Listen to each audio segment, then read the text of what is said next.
So madam, parehas ko kasi gusto to. Pwede ko bang paghaluin yan? Oo naman, sir. Pwede. Tatay ka lang.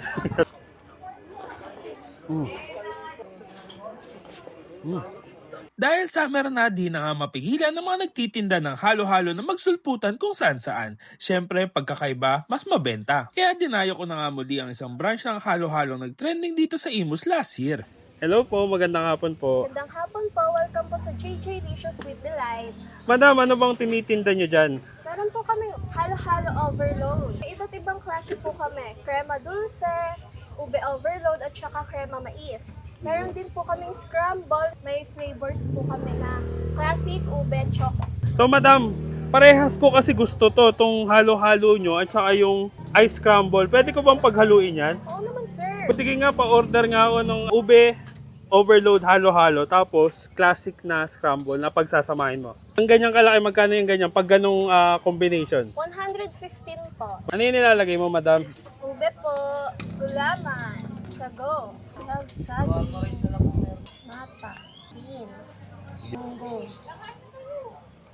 Scramble na classic. Ube. Ulit. Yema. Meron pang makapuno. Ayan yung Plan. leche plan. Ito na yon. Yan na yun. Baka may dadagdag ka pa. Wala na. Wala na, ito na. Magkano ulit yung ganito, madam? 115 po. 115 pesos. Ayan, overload halo-halo na may scramble. Saan ba kayo matatagpuan? Yung main branch po namin nasa Legion 2. Second naman po dito sa Junction Food Yard, malapit sa plaza. Anong oras kayo nagtitinda dito, madam? Dito po 2 p.m. to 7 p.m. Doon naman po 12 to 7. Sige, madam. Tikman ko muna to, ha. Magtatay dito. Positive.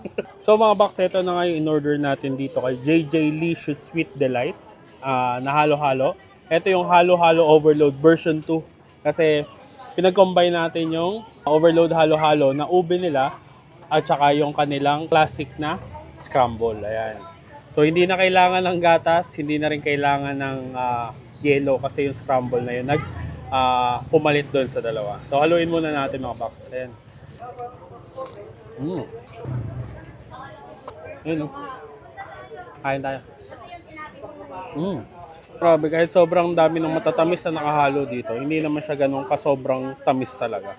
Saktong-sakto lang at hindi naman nakakaubo.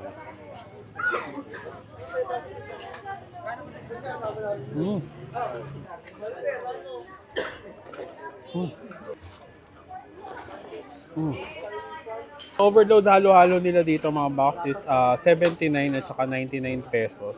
Tapos ito namang version 2 na may scramble, 115 pesos. Yung ganito kalaki.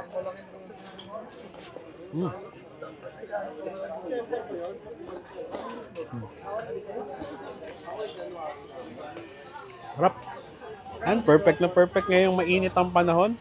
Halo-halo. Kung gusto niyo masubukan at gusto niyo matikman itong halo-halo overload version 2 ng JJ Licious Sweet Delights. Ayan, located lang to sa Efterona Street. Dito lang yan sa The Junction Food Yard. Nandito lang sa likod ng simbahan. Tapos meron din silang branch sa Legion 2, Imus, Cavite. So paano? Ubusin ko muna to. Kita-kits sa susunod ko dadayuhin ko saan may masarap, mura at kakaibang kainan. And don't forget to eat, ride, and grind. Let's go.